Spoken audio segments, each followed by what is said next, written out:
When I grew up in a Christian household, but never really had a relationship with Jesus. And I was kind of forced to go to church, and I didn't really connect with God in any way. And I didn't know that you could encounter Jesus. Like, I didn't know that you could really talk with him and that you could really experience him. And yeah, I just was slipping into the world through high school and through varsity. It was getting worse and worse. And my conscience was kind of being seared, and I thought the things that I were doing were okay.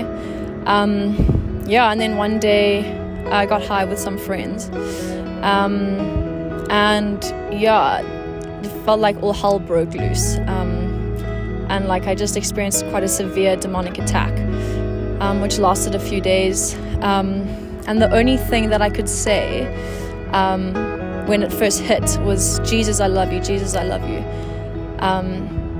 Which I don't think was true, but it's the only thing that could come out of my mouth. I couldn't remember a worship song, I couldn't remember anything from scripture. I just was saying, Jesus, I love you, Jesus, I love you, you need to help me. I knew enough to know that I needed to call on his name. And I think I was kind of crying out to him, Lord, you need to save me from this. I can't handle it. It felt like I was losing reality. The next day, I woke up and I was still the same, and it just kept continuing, and he didn't immediately deliver me. And I just ultimately said, Lord, if you heal me from this, if you take this away from me, I'll give you everything. I'll give you my whole life. I'll pursue you. I'd heard stories like that before. And I just said, Jesus, if you save me, I'll be yours. And I won't go into the details of how bad it was, but the most severe part of that lasted about 3 months. And then I came home, received prayer from my parents, and something lifted. I could eat again. I was smiling for the first time. And over a process of 2.5 years, the Lord just delivered me inch by inch, alone in my room, at church, in prayer meetings, in worship. He was revealing himself to me through that experience and turning it for my good. And I didn't understand at the time why it wasn't immediate, but I thank him now almost that it wasn't, because now I'm really committed to him. I know him. And he showed me himself in a way that I didn't know was possible.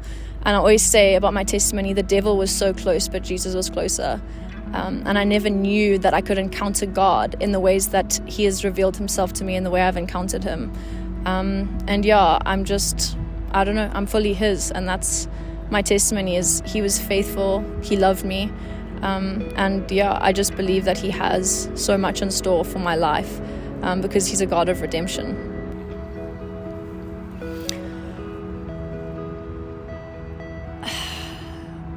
Who I am in him is, I think, more than I know. Limitless, loved, holy, redeemed, strong, full of authority, full of hope, full of joy and glory. He bought so much for me.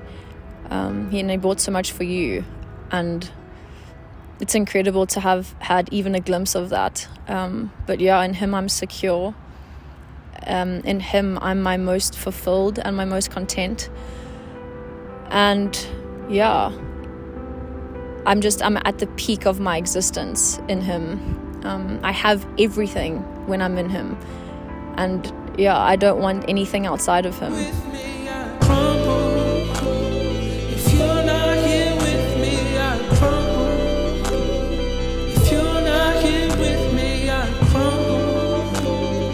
We're